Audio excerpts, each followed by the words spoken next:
Chanel, another great week. We got another topic out there that was brought henceforth to our attention. And I'm going to jump right in there. We talk to co-parents about the things that co-parents go through, the things that co-parents are going to understand. And so somewhere out there in the co-parent hemisphere, the co-parentiverse, I'm going to market that, co-parent verse. The co-parent verse. Yes. It's for There was something co-parents that anyway. popped up. Yeah, there was something that popped. What'd you just say? It's for co-parents anyway. Oh, don't better not steal that. That's mine. That's mine. Look at her. It touched my heart. I mean, you actually pay attention to me on social medias. I do. So, we had a situation that popped up, and it was this right here. It was a discussion point, and I'll throw it up in the middle of the screen here. But it was this, and you all can probably relate. For people out there in blended families, step parents, and everything, it said this: my husband accuses me of loving my biological son more than my stepdaughter. I'm gonna leave it at the topic, Chanel. The title of that, Chanel, because for those of us in blended families, those of us who are co-parenting, that are singly co-parenting, we probably can understand where this is going.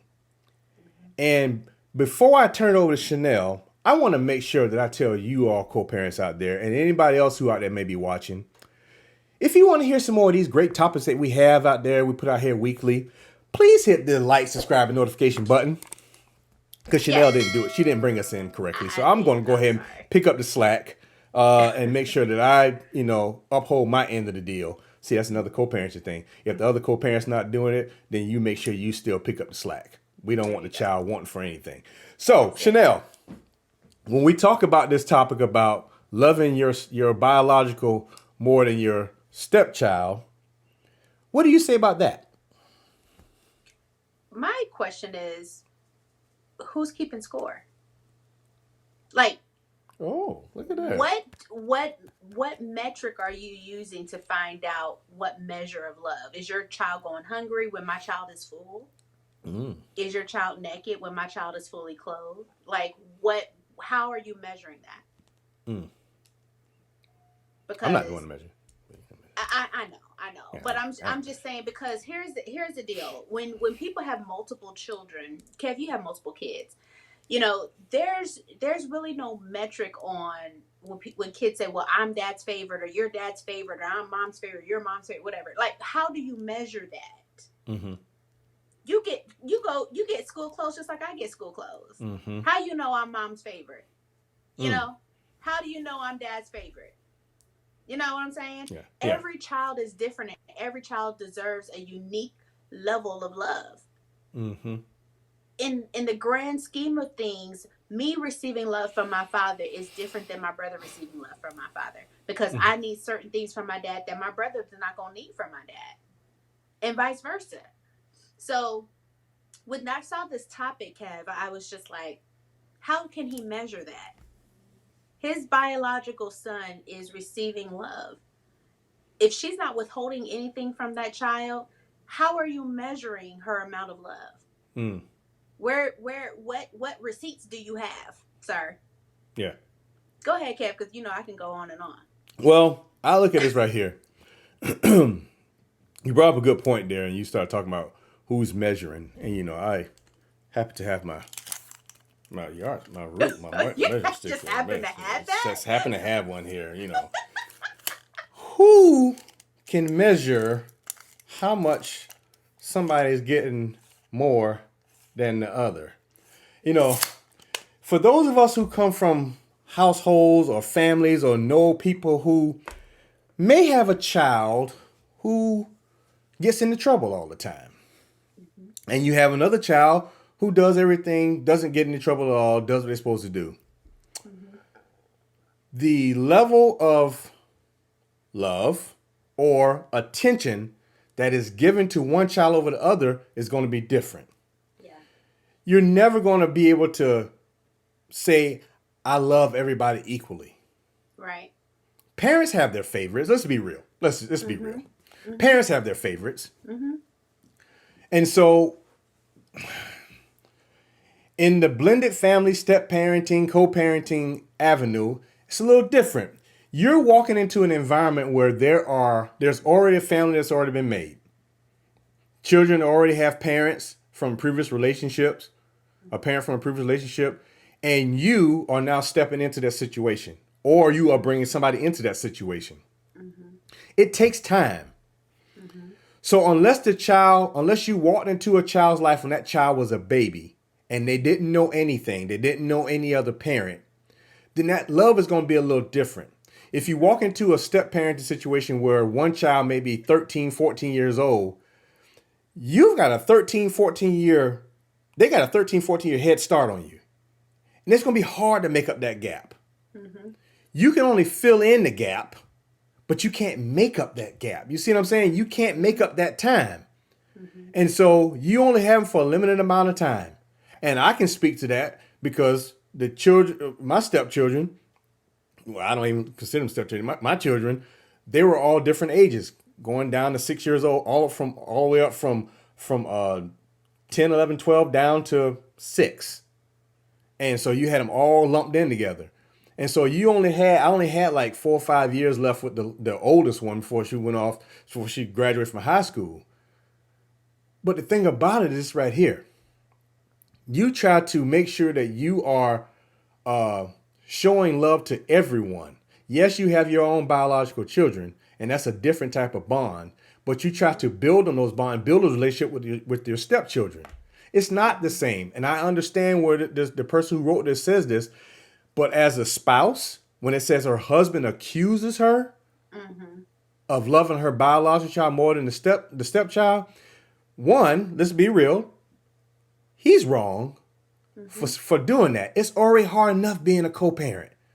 But you don't need your partner trying to call you out on that. Mhm. Like you said, who's measuring? Who's keeping score? Like you said, Right. Why? are Why you are we yeah, keeping yeah, why score? are we keeping score?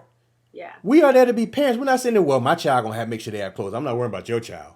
Now, if Right. that kind of stuff's been that's obvious. That's blatant. That's something Right. else wrong with that. Right. Chanel, I don't want to keep talking too much. But what I do want to touch on this right here. How do you feel as a mother when you have bore a child, that child came out of you, and now another child is coming in that's not your child? Mhm. I just want to be honest. Just be Mhm. honest with our people out here, Mhm. Mhm. because I can't speak from a from Mhm. mother's behalf. How does Mhm. that feel? Because that is a true statement. That is your child that came out of you Yeah. that Yeah. you battled with for 9 months, Mhm. as opposed to somebody else coming in. Yeah. Yeah. There's a whole different dynamic, Kev, Mm-hmm. because you have literally taken care of this child before this child even existed into the Mm-hmm. world. You made sure you ate certain things. You made sure you went to your doctor's appointments. You had your vitamins. You had those things. And even aside from all of that, if you truly have a motherly instinct, I don't know if the measurement can equal out to you loving someone else's child as much as you love your own. But the motherly instinct is going to make sure that you don't want that child to go without. Mm-hmm. And I'm not talking about food and clothes, I'm talking about love. Mm-hmm. You don't want that child to be short on love. Yes. Let me tell you something, kids can come to my office, and if I feel like there's a shortage of love in their life, Kev, I'm going to love on that kid. Mm-hmm. I'm going to pump that kid up. I'm going to inspire that kid. I'm going to do everything that I can from a mother's standpoint to let that kid know that they are loved. Mm-hmm. Yeah. I have I have teenagers right now that literally believe they are my favorite client. And I just believe all my clients are my favorite client. But Mm-hmm. they do because I pour into them like they're the only person that exists in that moment. I Do I do mean, that for my yeah. own child? Yes, I absolutely Yeah. do. Mm. But can I say I love that client as much as I love my child? No, not necessarily. But the motherly instinct kicks in that there's a need there and I can give it and I'm going to give it. Mm. That's good. That's good. That's good. That's good. I mean, Chanel, I don't, we don't want to belabor the point, but we know that there's a unique bond that comes with being a parent, whether it's your own child or whether it's the stepchild. And it's our job as co-parents to love on all the children regardless. And if somebody's out there taking score and trying to measure, then I guess you have to be careful with that, because if you're the one that's trying to call that out, what are you doing? Are you being equally loving with with your biological child and the other child? Yeah. I mean, so we have to be careful when we try to call that stuff out. What we say, he who's out sin cast the first stone. Because if you're not being loving all across the board, then maybe you need to get yourself checked too. So, That's Chanel, another great week, another great topic, as usual.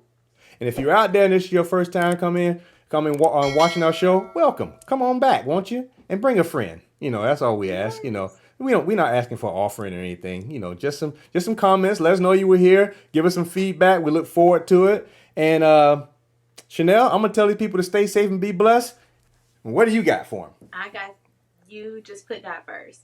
Just put God first in everything that you do, and He'll direct your steps. He'll direct your path. All right. And All with right, that, man. We out. I can't believe we out at the ready.